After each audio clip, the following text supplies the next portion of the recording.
Hello there! So before I get into this, I just wanted to mention that I do not regret I've spent money on Warhammer 3. I do enjoy the game overall. But boy, the Chaos Realm mechanic might be the worst mechanic ever introduced into a Total War game. So let's start with the start basically. Once every couple of turns you're going to get those portals spawning that you're going to enter the Chaos Realms and claim the soul, so you don't get booted out of the game and lose the whole campaign. Now let's start piece by piece. So first of all, those portals. What is that going to be in terms of impact on the playstyle that you're going to have on the map? It's going to heavily discourage you from playing wide. Playing wide means that you're going to play in terms of very fast expansion. You're going to conquer a lot of territory. This is very punishing in regards to that because the more territory you have, the more rifts you're going to have on your own territory to deal with every single turn. At the same time, since it also punishes playing wide because you're going to have one of your armies out of commission once every couple of turns, and even a little bit after the Chaos Realm is over, and we're going to talk about that.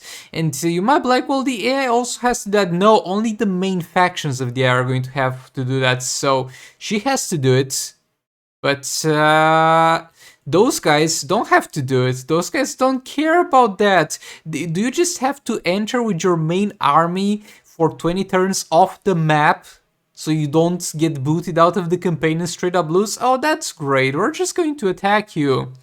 So yeah, they don't care about that, so it's going to be even harder to defend your territory and further expand with one less army. So you're basically supposed to play a little bit tall here. Playing tall means that you're going to sit on a few provinces, 1, 2, maybe 3 provinces, build up your buildings, and usually when you would do that in the previous game, you would have the option to have a sack city. So sack cities are something that's usually bordering your territory. That's a city of the enemy where you're going to constantly sit with your main army and sack the city until your region is built up and can take care of itself without the main army being present there. You can't do that anymore because of the way the experience is going to spread in Warhammer 3, because it matters how big the battle is in terms of how much experience you're going to get.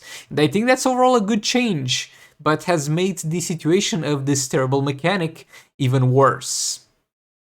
When you get into the Chaos Realms, so first of all, the Chaos Realms are not... They're also not that bad, not that great. So the Nurgle Realm is going to be basically a compilation of switching between Force March and Encamp Stance when you really need to heal. Your Realm of Slaanesh is going to be kind of the most interesting out of them all, actually, with the rewards that you're going to get. I do like the Realm of Slaanesh. The Realm of Khorne is going to be a fight everybody until you get skulls to fight the big battles. So yeah, pretty straightforward design, 10 out of 10, best rift ever, best realm ever. And Realm of Slaanesh makes me genuinely want to throw my PC out the window. But yeah, as you're going to do those, if it wasn't enough that your army is going to be out of commission while you're doing them and not able to reinforce anything in the map or have any real impact in the rest of the map, it's also going to accumulate those chaos traits where your character gradually gets corrupted and you're going to get worse and worse debuffs.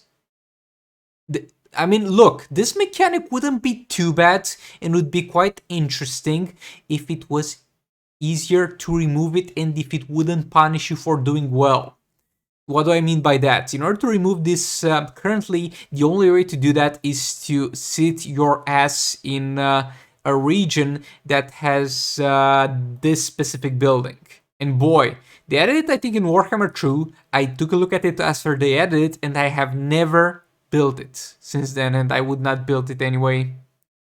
And this is the building that you have to occupy a slot with to build. If you don't have it already built, it's gonna take 4 turns to build, and then you have to sit a couple of turns because the trait is not going to get removed altogether. You're going to remove the 3 tiers of it gradually.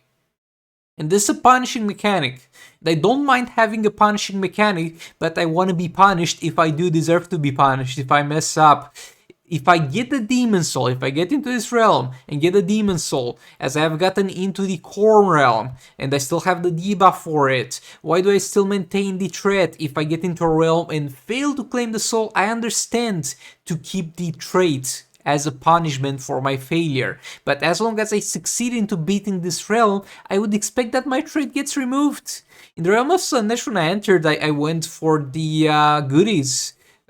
Who's was there? There we go. Blade of Slaanesh, boy, we're definitely grabbing that one. And I had the trait of Slaanesh that messed up the public order in all my regions. That's understandable. I didn't claim the soul over there. I failed. I mean, I didn't really fail because we got a Blade of Slaanesh, but you get my point. I do not mind this kind of punishment, but only if it's well deserved. Because over here is just doing this for the sake of doing this, and this simply brings no benefit or enjoyment. It is simply something that you sadly have to deal with.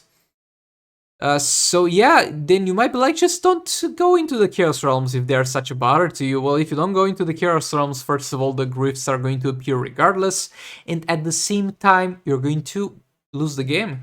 You're going to be booted out. If any of those factions is going to get 4 souls before you and beat Belkor, it's game over. You can no longer play after that.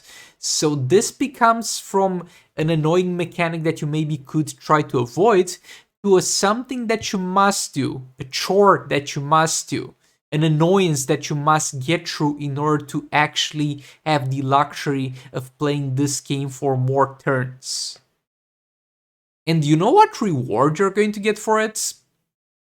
If you do it properly and complete the Chaos Realms and get the Soul Forever Demon, almost nothing. And if you finish the campaign, you're going to get Belkor. I couldn't give 2 shits about Belkor. I just want to play the goddamn game without a mechanic that is going to constantly annoy me.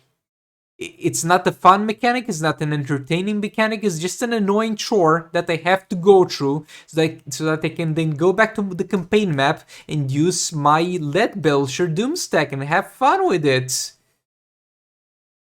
So yeah, I can't wait for the release of Immortal Empires.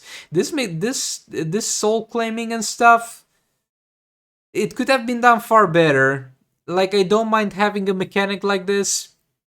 Again, I did not mind the Vortex campaign in Warhammer 2 because that offered you so many more choices and didn't force you into engaging with it.